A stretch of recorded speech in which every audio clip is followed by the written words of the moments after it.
A humanidade sempre teve um lado sombrio. Eu matava a gente quase todo dia. O dia que eu não matava a gente, não estava bem, não me sentia bem. Esse lado monstruoso do ser humano se revela em escalas coletivas, como as guerras por território, o terrorismo praticado em nome de Deus, e no mundo desigual, onde para um grupo ter em excesso significa que existe uma lacuna vazia para uma massa gigante. Mas também é plenamente possível ver esse lado monstruoso do ser humano em escala individual, como os casos de filhos que matam os pais por uma ganância desmedida, ou nas relações humanas, onde um tenta exercer controle sobre o outro, alcançando assim patamares cruéis. O ser humano é repleto de emoções que ele não pode explicar, instintos que os levam a fazer loucuras e pior, de alguma forma, essas criaturas ainda enxergam sanidade nas loucuras que cometem. Eu cansei de assistir o Jornal da Noite na TV e pensar, é incrível como todos os atos desumanos são e foram causados pela humanidade. Chegou um tempo onde eu simplesmente parei de ligar a televisão. É isso o que a gente faz com o mal. A gente finge que não existe, a gente reprime e finge que não vê. Desde a infância, nós aprendemos a evitar o ruim e o desagradável. Nos primeiros anos da nossa vida, nós vamos descobrindo o que é considerado agradável e o que é inaceitável perante ao código moral da sociedade. E depois disso, passamos o resto da vida tentando nos adequar a esses padrões. Se uma criança não queria dividir o brinquedo com um colega, ela escutava do pai que não podia ser egoísta daquele jeito, e dali em diante, ela passava a suprimir suas características que poderiam ser interpretadas como egoístas, já que ela agora sabia que era inadequado. O problema é que o que a gente suprime não desaparece. O que a gente tenta esconder ainda vive num acúmulo de emoções, instintos e comportamentos que são reprimidos e que com o tempo se tornam uma sombra que nos acompanha. Essa é a sombra que todo ser humano carrega. É um lado do qual a gente não se orgulha. É a nossa maldade, a nossa pulsão de morte. São as nossas emoções desreguladas e desproporcionais. Para que ninguém nunca veja essa sombra que a gente passa a vida inteira lutando contra, nós construímos uma máscara que na psicanálise é conhecida como persona. Essa máscara é benevolente e agradável e a vestimos em público na frente dos outros, para que ninguém nunca veja aquele mal que habita a nossa psique mais íntima. O filósofo francês Rousseau cogitava a ideia de que o ser humano nasce bom e é a sociedade quem o corrompe. Já Thomas Hobbes dizia que o homem possui uma violência ilimitada e que por isso as regras são tão necessárias, pois sem elas o mundo entraria em colapso. Entre tantas teorias, pode ser que a maior verdade seja que a natureza humana é complexa demais para ser reduzida entre bondade ou maldade. Não somos um ou outro, nós somos um equilíbrio dos dois. Nietzsche dizia que para alcançar a verdadeira potência na vida, é necessário contar até com os nossos lados mais sombrios, pois para ser uma totalidade, nenhum fragmento pode ser deixado de fora, mas sim usados e integrados da melhor maneira e no melhor momento. Seja na filosofia, na psicanálise ou até nos jornais de TV. Para se aprofundar na violência humana, essa conversa sempre vai desaguar em algum momento na sombra que nós carregamos. Essa sombra é inerente a quem somos, não podemos fugir dela. E por isso, saber integrar, manipular e canalizar essa força que existe em nós para fins que possam nos retornar como benefícios positivos no futuro, pode ser que seja o único caminho para o verdadeiro equilíbrio. Nesse vídeo, nós vamos fazer um estudo sobre a integração da sombra. Eu sou a Jaqueline Botton e esse é o Monodrama.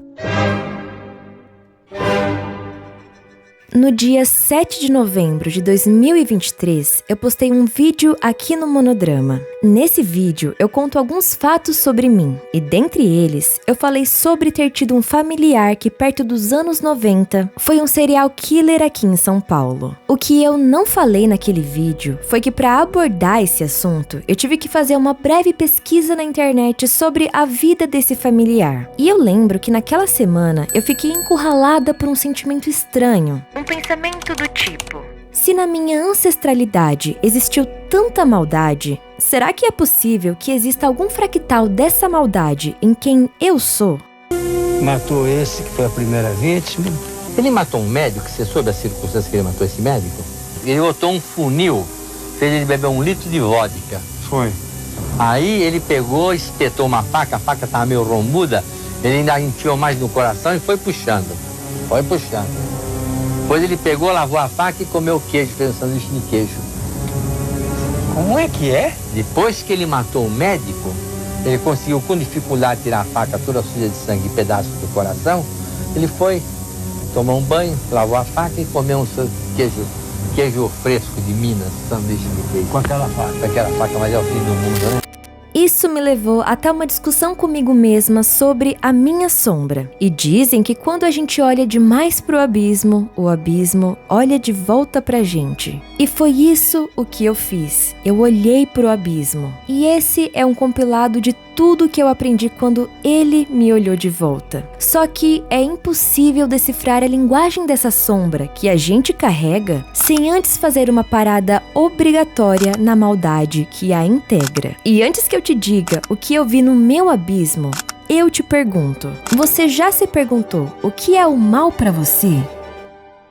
Quando eu era pequena, eu tinha uma ideia sobre o que era o mal. E eu aprendi essa ideia numa pintura que tinha perto do teto da igreja que eu frequentava aos domingos. Ali, pintada naquela parede, havia os dizeres: não matarás, não roubarás, não cobiçarás a mulher do próximo, etc, etc e etc. A parte cômica de tudo isso é que a maioria das pessoas nunca matou ou roubou. Mas, ainda assim, podem ser más de milhares de outras formas que não estavam descritas ali. E isso só poderia significar que o verdadeiro mal está muito além desse discurso pregado pelas convenções sociais. E foi numa viagem por esses questionamentos que eu cheguei até a inquietante filosofia de Nietzsche sobre a maldade. Mas calma, eu garanto que tudo vai fazer sentido no final.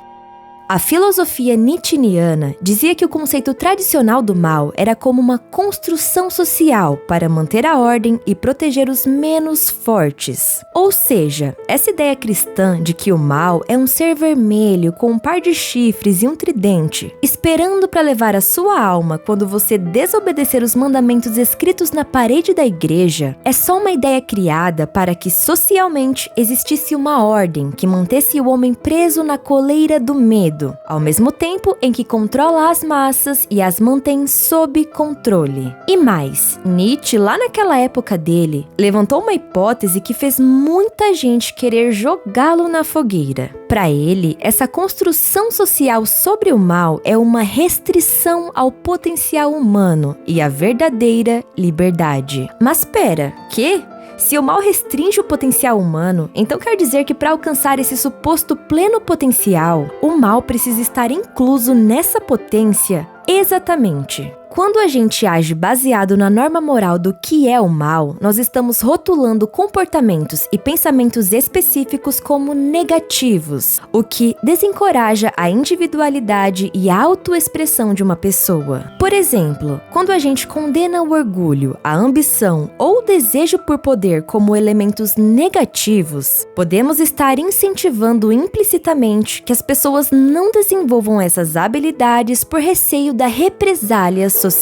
Com isso, as pessoas acabam por reprimir aspectos delas mesmas, em prol de viver em acordo com os valores impostos pela moralidade social. Lembra do exemplo que eu citei no começo desse vídeo, da criança que aprende que é egoísmo não emprestar os seus brinquedos? Ela pode muito bem se tornar uma pessoa que tem dificuldade em impor limites sobre o que deseja. Logo, talvez uma pitada de egoísmo não seja assim tão negativo, e pode ser que seja até fundamental na construção de um ser humano. Toda essa discussão que passa pela filosofia e até pela psicanálise deságua na sombra reprimida. Para encontrar a potência que verdadeiramente podemos ser e esculpir um caráter forte, ao invés de reprimir e fazer com que essa sombra se manifeste por vias monstruosas, o que nós precisamos fazer é encontrar meios de lidar melhor com as nossas partes sombrias e inevitáveis. Partindo do princípio que o verdadeiro mal não é o castigo eterno no fogo do inferno, mas sim algo que decorre do nosso desequilíbrio em lidar com a gente mesmo, nós estamos livres para entender que para chegar ao nosso estado mais iluminado, a gente caminha pelo nosso estado mais sombrio.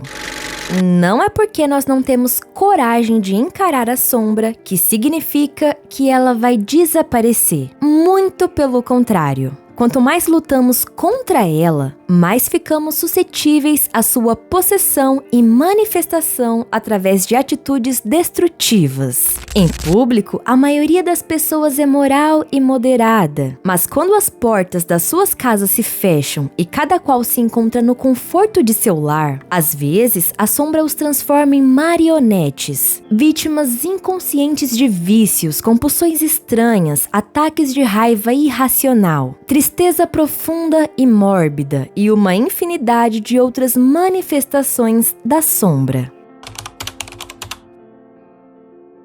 O emocional é uma via comum pelo qual esse lado sombrio se manifesta. Quando alguém pronuncia uma simples frase e aquilo libera um gatilho adormecido dentro de você que te leva a agir desproporcionalmente, ou quando você tem sentimentos que não pode explicar racionalmente, significa que a explicação pode estar contida na sua sombra. O que acontece é que por uma avalanche de razões, nós aprendemos a reprimir sentimentos ruins e emoções negativas, e por isso nunca aprendemos a senti-las. Quanto mais negamos a existência do nosso negativo a nós mesmos, mais nos acumulamos e em algum momento transbordamos desproporcionalmente, como uma granada que explode ao toque de um simples grão de areia. O menor dos gatilhos pode liberar emoções gigantescas em você. Se, por exemplo, não soubermos lidar com os nossos impulsos agressivos, podemos nos tornar cada vez mais hostis. Mas, se estivermos conscientes da nossa agressividade, podemos canalizá-la em alguma arte marcial ou exercício físico.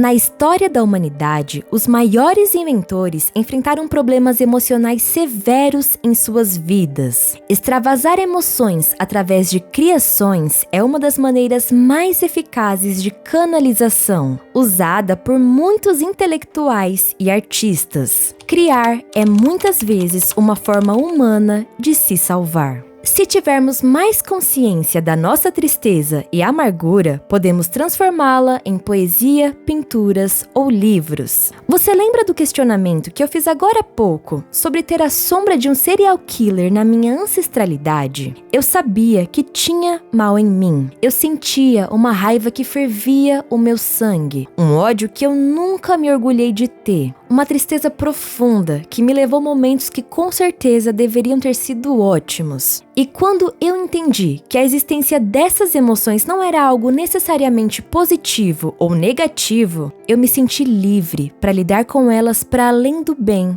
ou do mal. O mesmo viés que Nietzsche propôs em sua teoria. De repente, não era mais um questionamento sobre por que tais emoções existiam, mas como melhor utilizá-las já que elas existiam. Toda a minha sombra está canalizada nesse canal. Roteiros e mais roteiros escritos sobre a onda de sentimentos que não me orgulham, mas que no final renascem em arte. E isso é uma canalização. Por que você acha que eu tô fazendo um vídeo sobre a sombra? Se não fosse porque eu tenho uma imensa que eu tô tentando clarear.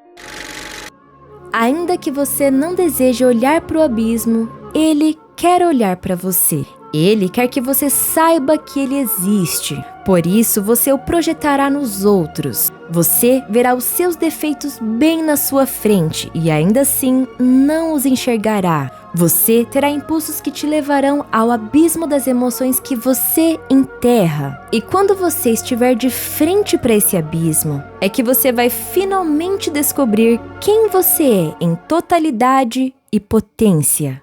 Se você chegou até aqui e gostou desse conteúdo, eu peço que você deixe a frase "Eu olho pro meu abismo" nos comentários, para que assim eu saiba que você gosta desse tema e tenham sempre cada vez mais conteúdos nessa temática aqui no Monodrama. Eu espero que esse conteúdo seja útil na sua vida, especialmente em momentos de conflito. Por hoje é só, um beijo e até a próxima!